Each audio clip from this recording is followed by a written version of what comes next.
Welcome to Your Yes-Filled Life. I'm Brenda Winkle, energetic leadership guide, psychic medium, and somatic coach for ambitious leaders who know their gifts are real and who want to stand fully in them. Here, you'll learn how to trust your intuition, embody your vision, and step into the freedom you've been craving, all without chasing more certifications or carrying stuff that does not belong to you. Every week, I'll share powerful practices and conversations with thought leaders and changemakers that help you transform your vision into embodied confidence, claim your gifts without apology, and lead with both clarity and freedom. Because your gifts aren't cute, they're powerful, they're real, and they're needed. Start today by downloading my free energy audit at brendawinkle.com/audit. It's the exact tool I use to track what's fueling me and what's draining me. It will help you discern between that hit of achievement and true joy so that you can lead with more clarity and impact.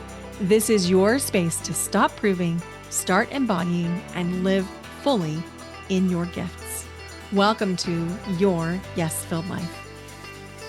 Hello, and welcome to Your Yes-Filled Life. I'm your host, Brenda Winkle. Today on the podcast, we're going to be talking about the impact that feeling safe in your body, in your nervous system, can have on decisions. So many times I hear people say, I just need more clarity. Well, I know that you think that that's true, and I believe that you believe that it's true. I also think you already know. You already know what you should be doing or what you want to be doing. The clarity isn't actually clarity. What you need is nervous system safety. What you need is perhaps to feel understood. And there is a specific kind of exhaustion that comes from not trusting your inner knowing. So if you've been thinking, I should know what to do by now, this episode's for you. Because clarity isn't hiding, it's not being elusive. Your nervous system just hasn't felt safe enough to let it surface. So let's reframe this, okay? Instead of thinking that your nervous system is getting in your way or causing problems or a liability, let's reframe it into the intelligence that your nervous system has. Like your nervous system, your body has so much wisdom. And your body knows, based on past history, past life, past experiences, what is safe, what isn't safe. And so this is not actually a lack of clarity, and it's not indecision. It is your nervous system saying, I don't have discernment around whether or not this is safe for me. And high integrity, very empathic, intuitive, compassionate people struggle here the most. Ask me how I know. This is literally the work that I do. And I always say, I teach what I most need to know. And so I'm continuing in a new version of this knowledge right now.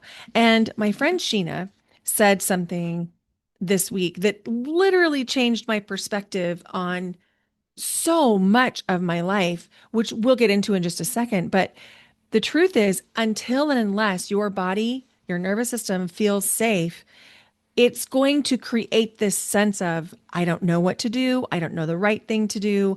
I need clarity.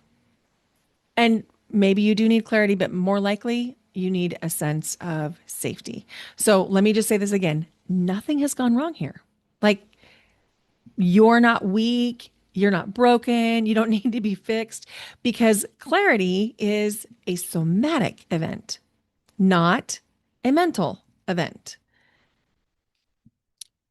You are so responsible for so many things. You have so many considerations to every decision that you make that it feels like you don't have clarity. But you do. You do have clarity. You also just have so much going on in your life that have real consequences when you make decisions. And if you're an empath like me, people like us tend to factor other people into our decisions at a rate that's different than the rest of the population, right? Have you ever felt like, I wonder when somebody's going to factor me into their decision? If you've ever thought that, and you've thought it in many different contexts, whether it's friendships, romantic partners, peers, or coworkers, or any other configuration, chances are you're an empath and you're carrying more of the emotional load than you even know. And you're making yourself responsible for outcomes that are not yours to carry. And when your nervous system can finally feel into a sense of safety, you'll be able to really feel into that truth and allow it to come forward. So, there's this fine line, right? For us high achievers, we want to do the right thing. We want to be excellent. We want to be responsible. We want to do things the right way. And there's a very fine line between this level of achievement, of integrity, and overperformance and chronic over attunement. And when I say over attunement, I'm talking about this emotional responsibility where you're carrying the emotional weight of every decision, not only for how it's going to impact you in your life, but you're carrying the emotional weight of how it's going to impact everybody.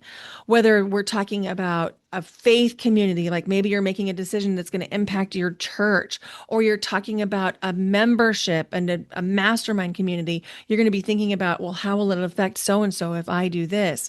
Or maybe you're thinking about your own business and your own life. Well, how will it affect this person and that person if I make this decision?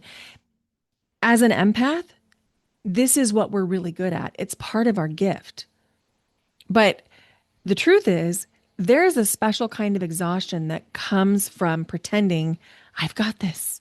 I've got this for you. I've got it for you and you and you, and I've got it for all the yous.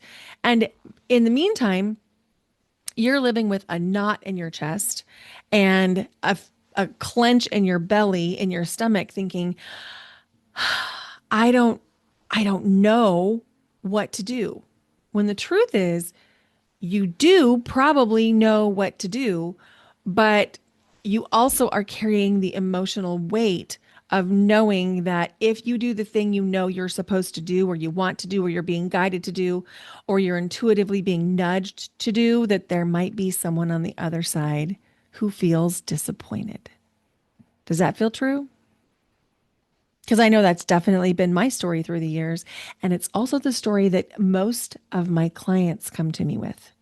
And we could talk about this across any topic, whether we're talking about building a business or navigating retirement or deciding to leave a marriage or deciding what to do in retirement or deciding whether to volunteer or not volunteer or deciding to get a new job versus the old job. It comes up again and again and again and again where we're making decisions based on how we perceive the emotions of the other person or group of people. And because you're an empath, because I'm sure if you're listening to this podcast, if you're drawn to this podcast, maybe you don't use the word empath, but you're a deeply feeling person. You feel other people's emotions before they even express them. You can read a room like no one's business. You can tell exactly who's feeling confident, who's pretending to feel confident. You know when someone is not safe. You're the person that everyone says, "Oh, come meet my friend so and so. Come meet my friend Sally." And everyone's talking her up, and you meet her and you take one feel of her energy and you're like, "No, this person's not safe." If that's happened to you before, you're probably an empath. So, I have a client named Jill, and I talk about her a lot because I'm just so proud of her and the life that she's living and the life that she is creating for her and her family. And, she's my friend, and there's just a lot here for me. And Jill came to a recent retreat. And the interesting thing was she did not come to this retreat for confidence. If you would have asked her why she came to the retreat, that was not her answer. It had nothing to do with confidence. Her question was actually, do I have what it takes to do the things that she wanted to do? That was the overarching question. And she left with a settled knowing, total confidence. And it didn't come from me reassuring her. It didn't come from me validating her.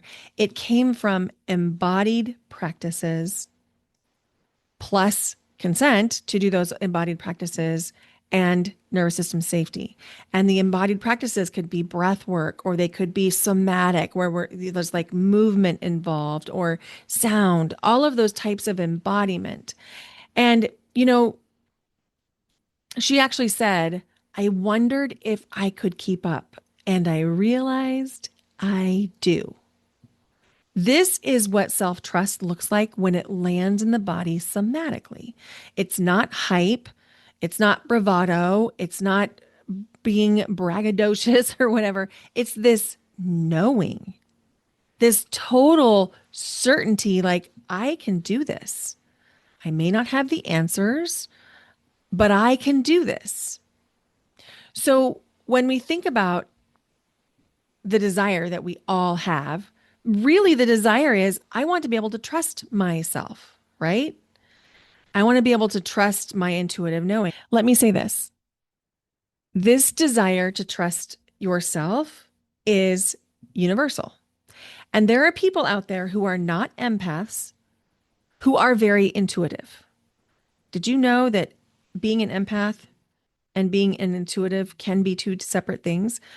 Almost every empath I've ever met is intuitive, but there are people who are intuitive who are not empaths, which makes it very confusing for those of us that are empaths because we're like, I don't know why you don't get this, right? When we're talking about emotional intelligence, just because you're intuitive doesn't mean you have emotional intelligence like you do. You have emotional intelligence, or you wouldn't be drawn to this podcast. So the doubt of what if I'm wrong is not just like wanting to be right. It's not wanting even to get it right. It's what if I've misread the emotional impact that my decision is going to cause, not only me, but everybody that's affected by the decision. So here's the thing that I want to really dial in for you. You don't have to force the decision. You just need to create some space for you to be able to hear it or know it or feel it, however that comes through for you. So recently I've been making a big decision personally.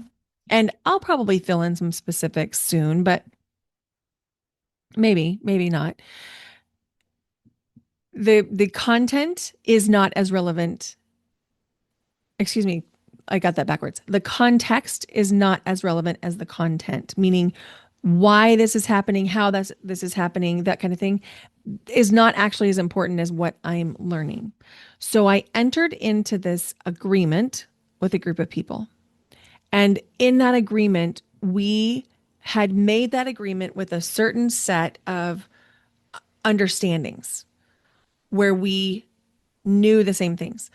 Once the agreement got into motion, it became clear that a lot of things were misrepresented on the other side. And they weren't misrepresented in the sense that they were dishonest. It wasn't dishonest. It was absolutely misrepresented. And things that were sort of mentioned as oh, by the way, this component of the situation might come up once or twice. That's how it was mentioned. Well, that particular component was massive. That particular component would be like a tree falling on your house kind of component. It was massive. And it was presented to me as though it was already handled, as though it was kind of an aside, like, oh, by the way, maybe you should know about this kind of history. But the truth is, we're still stepping over the tree in the middle of the living room in this situation. And what I found happening for myself was sort of this bargaining that went on, like, okay, Maybe if I can just be more likable, maybe if I can just be more patient and more empathetic, and that's not like me, right? Like you probably never heard me say I wanted to be more likable, but I'm talking current tense. Like in the year 2026, this has happened to me, which is also part of what's happening in my identity shift because I'm going through a massive identity shift right now, quantum leap, timeline jump, however you want to say it. So as I found myself negotiating, that was a cue to me. I was like, oh, this is like one of the final tests of my own identity upgrade. Am I going to allow myself to be treated like this? I'm stepping over the tree that's fallen in the middle of the living room. My legs are getting scraped up by it. Other people are being hurt by it. And I'm just going to pretend like I'm not stepping over a big tree. But in my body,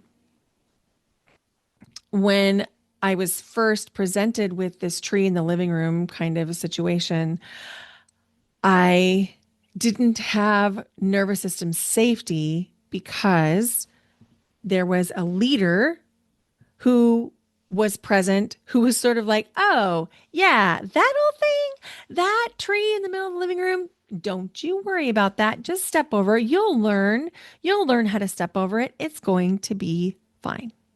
Well, it's not fine. It's not fine for me. It's coming at a very expensive cost to me energetically.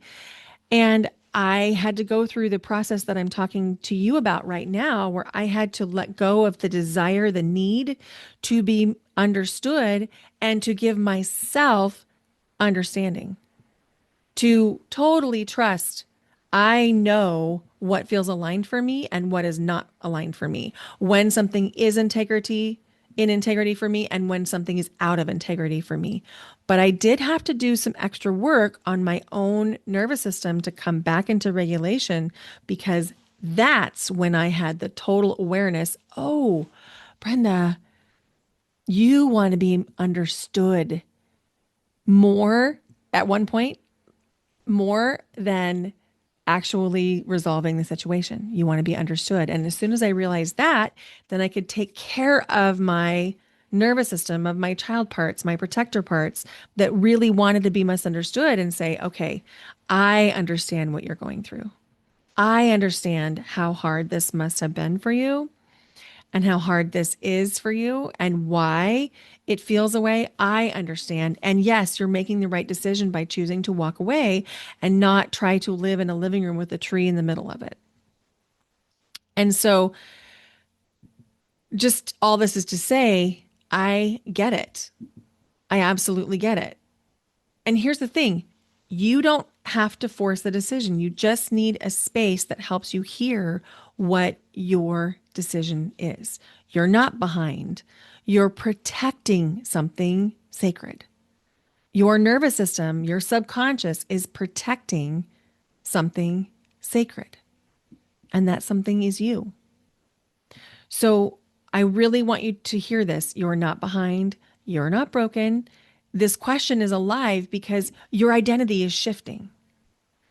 And as your identity shifts, it's the same thing as when your clothing choices change or your hairstyle changes, or maybe you put streaks of purple in your hair.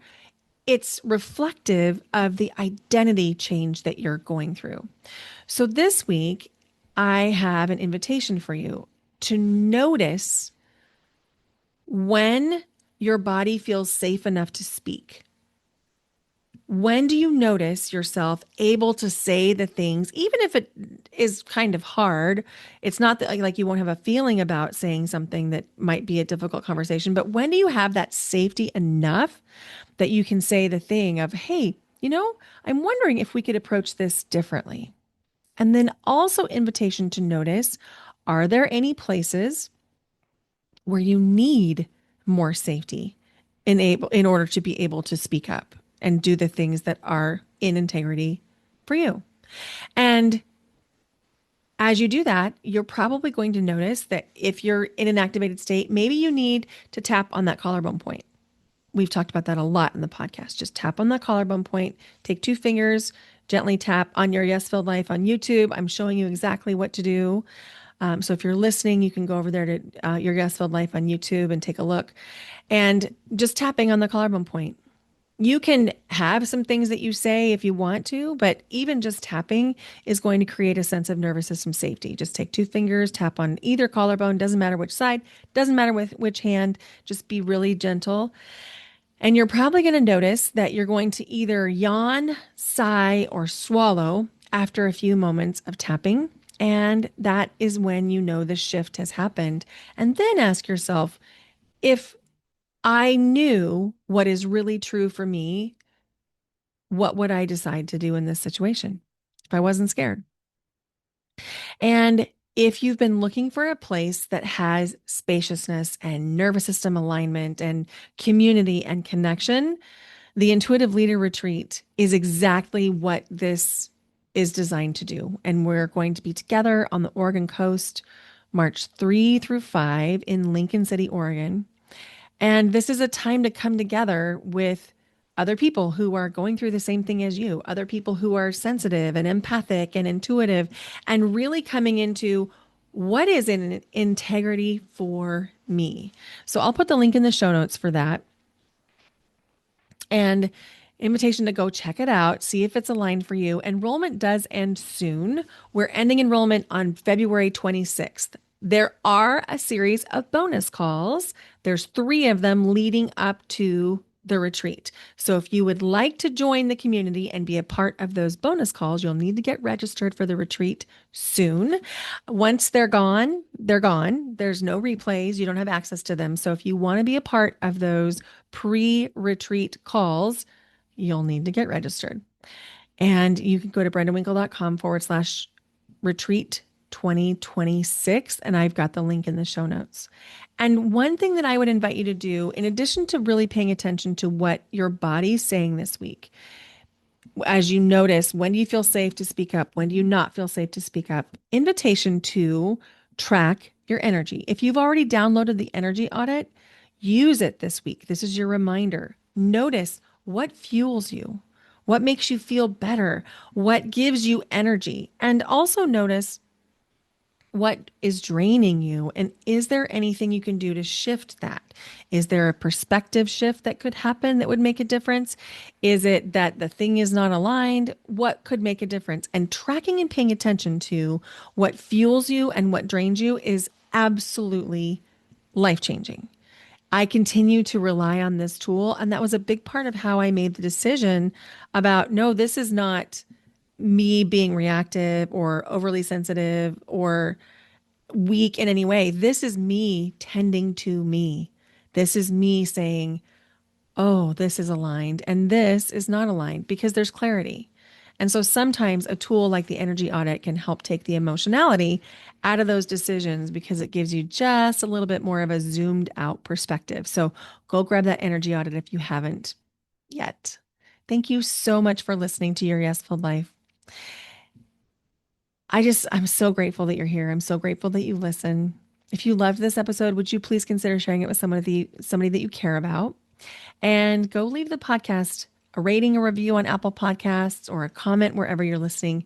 It makes such a difference. Bye for now. Until next time.